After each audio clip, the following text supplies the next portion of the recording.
Hello students, how are you? कैसे हैं आप लोग? चलिए स्टार्ट करते हैं आज की क्लास। विस्टास बुक का चैप्टर नंबर 3 हम लोग आज स्टार्ट करने जा रहे हैं। Journey to the end of the earth. बहुत ही अच्छा लेसन है, राइट? बहुत ही ग्रेट लेसन है जो कि आज के मॉडर्न हमारी जो प्रॉब्लम है, यहाँ पे जो इशू उठा गया है, that is global warming, right? Global warming आप सभी जानते हैं कि पूरी दुनिया का जो है टेम्परेचर जो है वो बढ़ रहा है बिकॉज ऑफ पॉल्यूशन। पॉल्यूशन की वजह से बहुत टेम्परेचर बढ़ रहा है। तो हमें ये दिमाग में रखना है पूरे चैप्टर को पढ़ते हुए, अगर आप इसको ध्यान में रखेंगे, ग्लोबल वार्मिंग को आप ध्यान में रखेंगे, तो ये चैप्टर आपके लिए बहुत ही ईजी और बहुत ही मज़ेदार है। अब हम देखते हैं journey to the end of the earth. यहाँ पे देखिए दो बातें हैं। एंड यानी कि धरती का जो एंड है, जहां पे लास्ट मान लो, right? North pole, south pole आप कहते हो, राइट? तो अब जो एंड मानते हैं इस तरह से, तो एंड ऑफ द अर्थ है। एक इसके ग्रेट मीनिंग भी हो सकते हैं कि एंड जो होने जा रहा है, अगर ग्लोबल वार्मिंग ऐसे ही चलती रही तो धरती का एंड भी हो सकता है, right? It could be the end of the earth. तो that is the title. Theme आप ध्यान में रखना। ग्लोबल वार्मिंग को जो है इशू को हम लोगों के लिए, रीडर्स के लिए और आप स्टूडेंट्स के लिए ये इशू उठाया गया था कि आप इसके लिए अवेयर हो और हो सके तो इसके लिए कुछ एक्ट करें, आगे कल के बाद कुछ करें, जिससे कि ग्लोबल वार्मिंग जो है उसकी समस्या से आप आप लोग जो है यूथ, आप जनरेशन है, फ्यूचर है, तो आप लोग को ये अवेयर करने के लिए, ग्लोबल वार्मिंग के लिए आपको इसके जो है कैसे हम इसको रोकें, कैसे धरती को बचाएं, for that purpose this lesson has been given in your book. Okay, let's start. The Journey to the End of the Earth, written by Tishan Doshi. Right? Tishan Doshi is the author of the lesson. Right? अब हम लोग start करते हैं। इससे पहले एक बात पूछते हैं। If you want to know more about the planets past, present and future, right?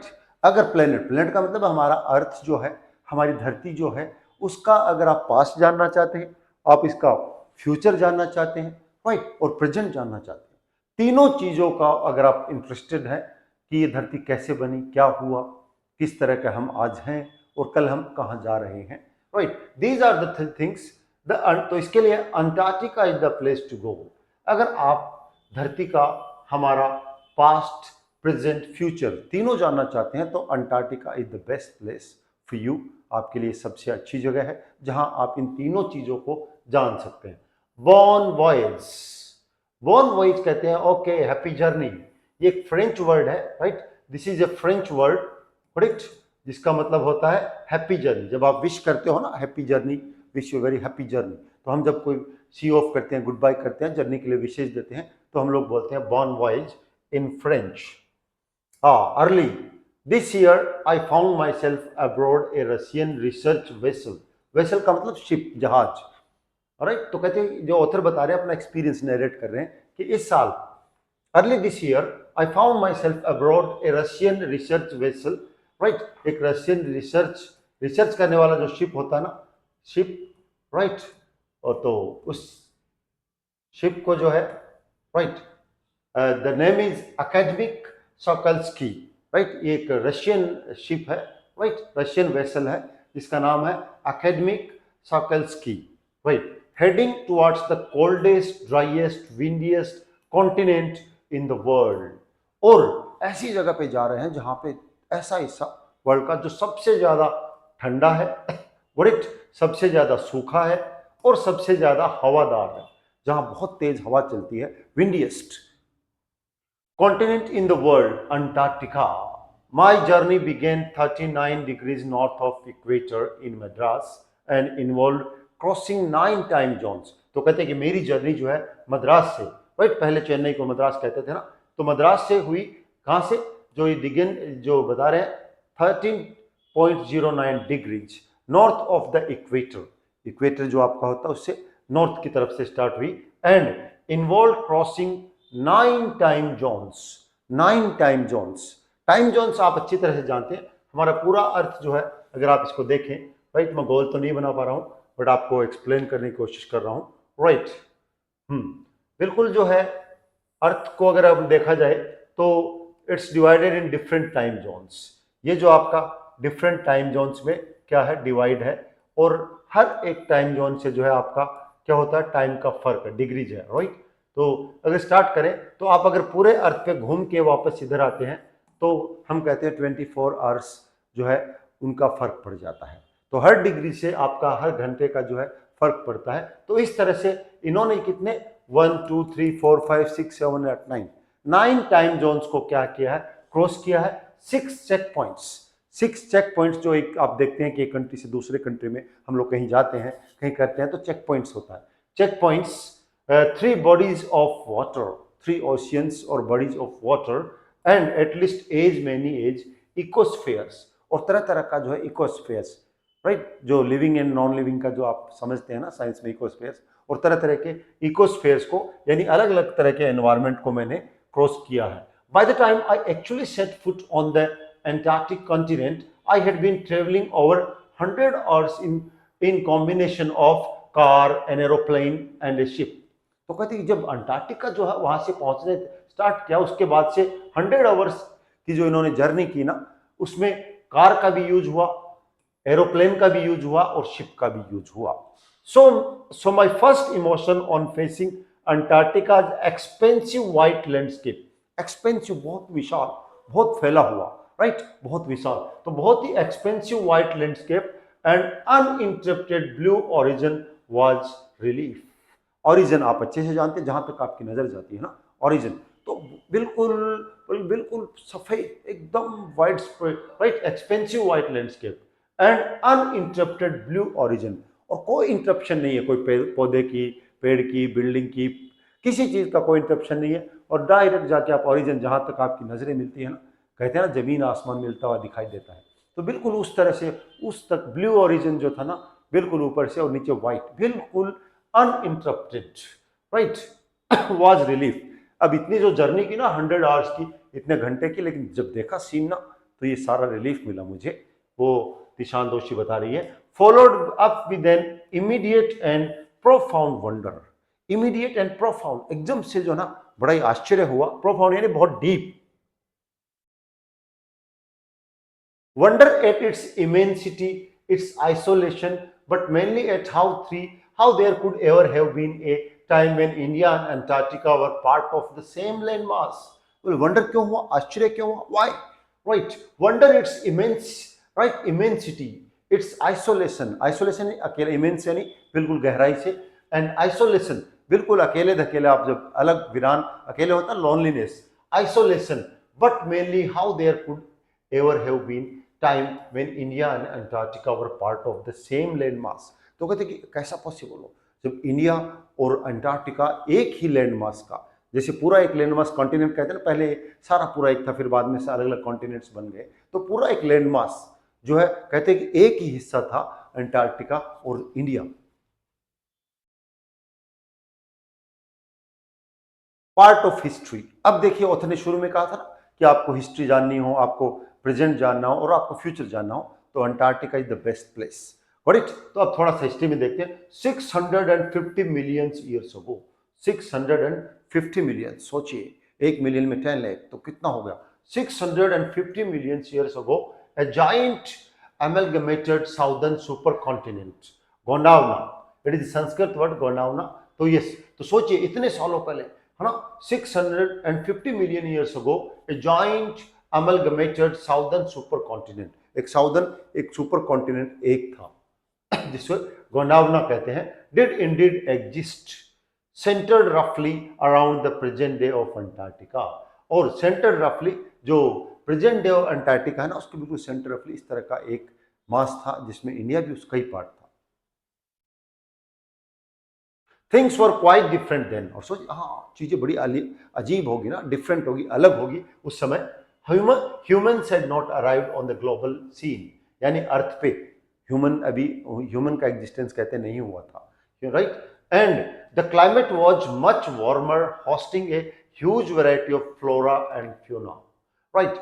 और क्लाइमेट जो था मच वार्मर, थोड़ा ज्यादा गर्म था, और फ्लोरा यानी प्लांट्स एंड फ्लावर्स, फौना यानी एनिमल्स, तो एक अलग तरह का ना, होस्टिंग ए ह्यूज वैरायटी, जो बहुत सारे प्लांट्स की और बहुत सारे एनिमल्स की जो है बहुत सारी वैरायटी थी उस समय जब ये 650 मिलियंस ईयर अगो, जब ह्यूमन का एग्जिस्टेंस ही नहीं था। For 500 million years Gondwana thrived, but around the time when the dinosaurs were wiped out, और 500 मिलियन ईयर्स तक जो है ना गोंडवाना बिल्कुल ठीक था। अब but around the time when the dinosaurs were wiped out, यानी कि उस समय जब डायनासोर्स जो है ना वाइप एक्सटिंक्ट हो गए, खत्म हो गए, right, and the age of the mammals got underway. और कहते हैं कि जो मैमल्स थे, ह्यूमन बीइंग भी मैमल है, आप अच्छे से जानते हैं मैमल्स, तो जब मैमल्स जो थे उनका अब क्या था, प्रोसेस हो रहा था on the way, the landmass was forced to separate into countries. और जो लैंडमास गोंडावना जिसे कहते हैं ना, it was forced to separate in countries, continents, shaping the globe much as we know it today. और बिल्कुल कहते हैं इस तरह का शेप हो रही थी जिस ग्लोब को हम आज जानते हैं। जिस दिन कॉन्टिनेंट से अलग अलग आप देखते हैं ना, लैंडमास अलग अलग हो चुके हैं, बीच में ओशियंस है, वाटर बॉडीज है, तो कहते हैं कि वो सेपरेट होने का प्रोसेस चल रहा था। मैमल्स जो थे वो प्रोसेस में थे। To visit Antarctica now is to be a part of that history, to get a grasp of where we have come from and where we could possibly be heading. To visit Antarctica, अब इन्होंने यहाँ पे importance बताया है कि Antarctica जो है वहाँ पहुँचने के लिए क्या है, पार्ट ऑफ दैट हिस्ट्री, उस हिस्ट्री जो 650 मिलियन ईयर्स अगो की बात कर रहे हैं, to get a grasp of where we have come from. इससे आइडिया होता है कि हम कहाँ से आए हैं, यानी हमारा पास्ट क्या था, मैमल्स का पास्ट क्या था, right, and where we could possibly be heading. और इससे ये भी आइडिया हो चल जाएगा, आपको ये भी पता चल जाएगा कि हम लोग कहाँ जा रहे हैं, किस दिशा में जा रहे हैं, हमारा फ्यूचर क्या है। अगर ऐसी ग्लोबल वार्मिंग इसी तरह होता रही तो हमारा फ्यूचर क्या है, you can find out. It's to understand the significance of Cordilleran Fault and Precambrian granite shields, ozone and carbon evolution and extinction. It's understand, इससे आपको सिग्निफिकेंस, इंपॉर्टेंस पता चलती है किस चीज की, जो कॉर्डिलेरियन फोल्ड्स है, प्रीकैम्ब्रियन ग्रेनाइट शील्ड्स हैं, ग्रेनाइट की शील्ड्स हैं, ओजोन है, कार्बन है, इवोल्यूशन हमारा जो विकास है, एंड एक्सटिंक्शन। और कुछ ऐसी भी चीजें हैं जिनका क्या होगा, एक्सटिंक्शन हो चुका, विलुप्त हो चुका, यानी आप प्री ओजोन को, कार्बन्स को, ग्रेनाइट्स को, और एक्सटिंक्शन और इवोल्यूशन प्रोसेस, विकास, और जो है जिसे आप कहते हैं कि विलुप्त हो गए, एक्सटिंक्ट हो गए, ये सारी चीजें आपको you will find. When you think about all that can happen in a million years, it can get pretty mind-boggling, right? जब आप सोचो ना कि ये सब कितना हुआ, million years, it can get pretty mind boggling. Mind boggling यानी उलझा देने वाला, दिमाग को बिल्कुल उलझा जाएगा अगर आप इस कैलकुलेशन को, इन चीजों को अगर देखेंगे, सो इट्स माइंड बॉगलिंग। ये बिल्कुल ही जो है आपका बहुत ही माइंड बॉगलिंग होगा। इंडिया, इमेजिन, सोचिए, कल्पना कीजिए, इंडिया पुशिंग नॉर्थवर्ड्स, इंडिया जो है कह रहे कि उस मास में से नीचे की तरफ खिसक रहा है, नॉर्थवर्ड्स की तरफ खिसक रहा है, नॉर्थ की तरफ, ऊपर की तरफ खिसक रहा है, jamming against Asia to buckle its crust and form the Himalayas. और टू बक्कल इट्स क्रस्ट, जो अंदर क्रस्ट है और हिमालयाज है उसकी फॉर्मेशन हो रही है। सोचिए, एक लैंड मास है, उससे सब चीजें जो है अपनी अपनी तरफ बन के अलग अलग कॉन्टिनेंट्स बन रहे हैं, सब चीजें बन रही है। इट्स माइंड बॉगलिंग, ये बिल्कुल ही जो है क्या है, माइंड बॉगलिंग है। South America drifting off to join North America. और सोचिए, साउथ अफ्रीका जो है, साउथ अमेरिका जो है क्या, साउथ नॉर्थ अमेरिका को ज्वाइन करने की कोशिश कर रहा है। Opening up the Drake passage to create a cold to circumpolar current. और ओपनिंग अप ड्रेक पैसेज आपने ज्योग्राफी में पढ़ा होगा ना, जो कि पैसिफिक ओशियन से और उसके बीच में जो वाटर जो बड़ी है उसको कहते हैं Drake passage, to create a cold circumpolar current keeping Antarctica frigid. Frigid कहते हैं बिल्कुल थोड़ा सा उदासीन सा, जहां कोई एक्टिविटी ना हो, डेसोलेट, बिल्कुल वीरान, and the bottom of the world, और वर्ल्ड का जो है बॉटम बन रहा है, राइट। इमेजिन कीजिए कि किस तरह से जो है फॉर्मेशन हो रही है इस धरती की, जिसे हम आज देख रहे हैं, उन कंट्रीज की, उन कॉन्टिनेंट्स की जिनको हम लोग आज देख रहे हैं। For a sun worshipping south Indian like myself, तो तिशानी दोषी कहती है कि sun worshipping south Indian like me myself, 2 weeks in a place where 90% of Earth's total ice volume are stored is a chilling prospect. 2 weeks in a place where, और वो ऐसी जगह पे पहुंच गई जहां पे क्या है, 90% of Earth's total ice volumes are stored. हमारी धरती का पूरा जो आप देखते हैं ना, कश्मीर, शिमला, देखते हो आइस, तो ये तो कुछ तो 90% जो आइस है पूरी धरती की, वो कहते हैं यहाँ पे स्टोर्ड है, right. And is a chilling prospect, not just for circulatory and metabolic function but also for the imagination। और ये अपने आप में चिलिंग प्रोस्पेक्ट क्यों है?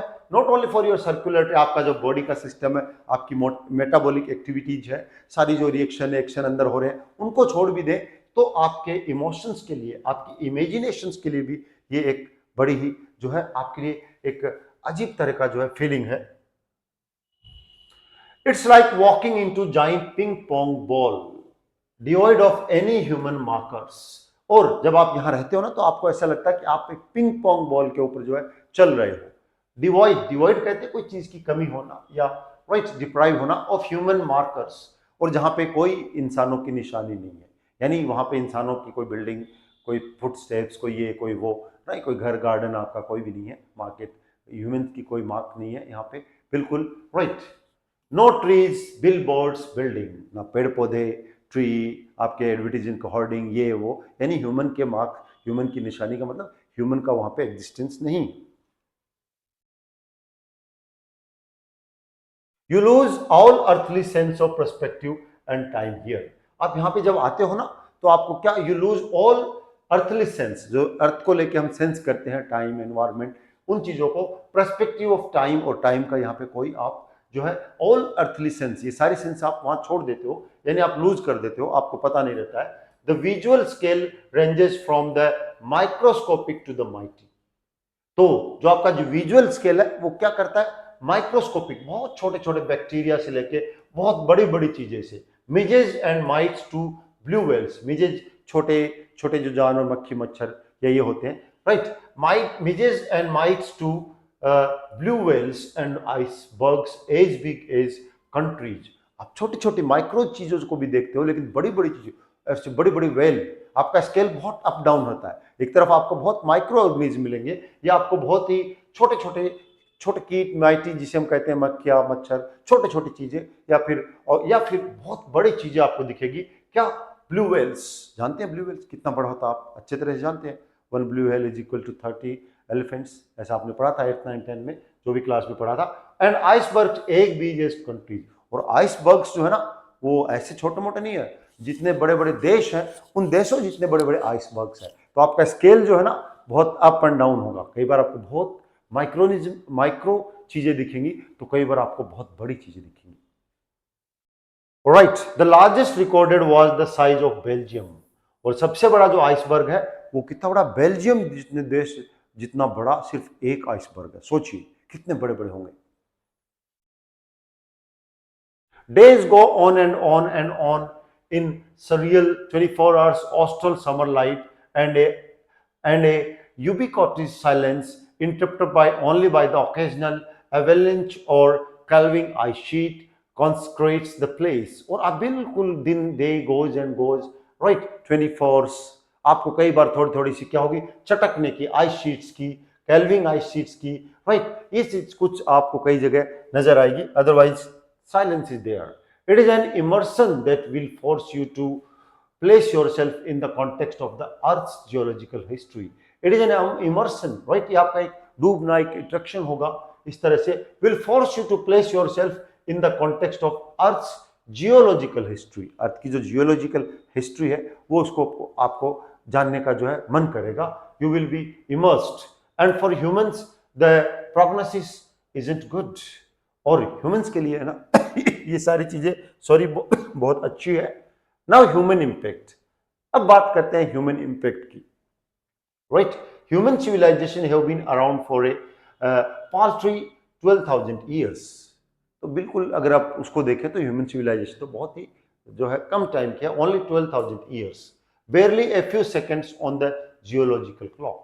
और आप बात करें यूनिवर्स की जियोलॉजिकल क्लॉक, जो हम मिलियंस ऑफ ईयर्स की बात करते हैं, तो उनके सामने तो आपको हमारा एग्जिस्टेंस जो है वो कितना लगेगा, just like the second on the geological clock. इस millions, right, 100 of millions years में आप सोचिए 12,000 ईयर्स क्या है, it's just like a second. That in that short amount of time we have managed to create quite a ruckus etching our dominance. और हमने इतने ही कम समय में क्या कर दिया, बहुत ही तरह की अफरा तफरी मचा दी हो पूरी धरती के ऊपर। एचिंग आवर डोमिनेंस, एचिंग कहते हैं कार्विंग करना, किसी चीज में आप वुडन में खोद के खुदाई करके कार्विंग करते हैं। Etching our dominance over the nature with our villages, town, cities and mega cities. और हमने क्या करना कर दिया, हमने शुरू कर दिया कार्विंग, अपनी डोमिनेंस, शोरगुल, राइट, रक्स कर दिया। कहाँ पे के लिए, हमारी सिटीज बना के, विलेजेस बना के, इतने छोट टाइम में। इतना जियोलॉजिकल क्लॉक की बात करें तो ह्यूमन इज नथिंग, इतने कम टाइम में, सेकंड्स टाइम में ह्यूमन ने पूरी धरती को जो है किस तरह से डिस्टर्ब कर दिया, एच कर दिया। The rapid increase of human population has left us battling with other species for limited resources. और the rapid increase of population, जो पॉपुलेशन की बहुत तेजी से, रैपिड यानी बहुत फास्ट हमारी जो स्पीड बढ़ रही है ना, वो स्पीड क्या कर रही है, बैटलिंग, हम लोग झगड़ रहे हैं किसके साथ, other species for limited resources. क्योंकि रिसोर्सेज तो लिमिटेड है, हमारी पॉपुलेशन बढ़ती जा रही है और हम आपस में बैटल कर रहे हैं अदर स्पीसीज के साथ, जिसके रिजल्ट में बहुत सारी स्पीसीज तो बेचारी एक्सटिंक्ट हो चुकी है। And an unmitigated burning of fossil, मतलब बिल्कुल not logical, not reasonable, right, not right, burning of fossil fuels. हम फॉसिल फ्यूल्स, पेट्रोल, कोल, इन सबको जो है बिल्कुल क्या कर रहे हैं, unmitigated, right, not proper, not right, right, उस तरह से हम इसको जला रहे हैं अंधाधुंध। Has now created a blanket of carbon dioxide around the world.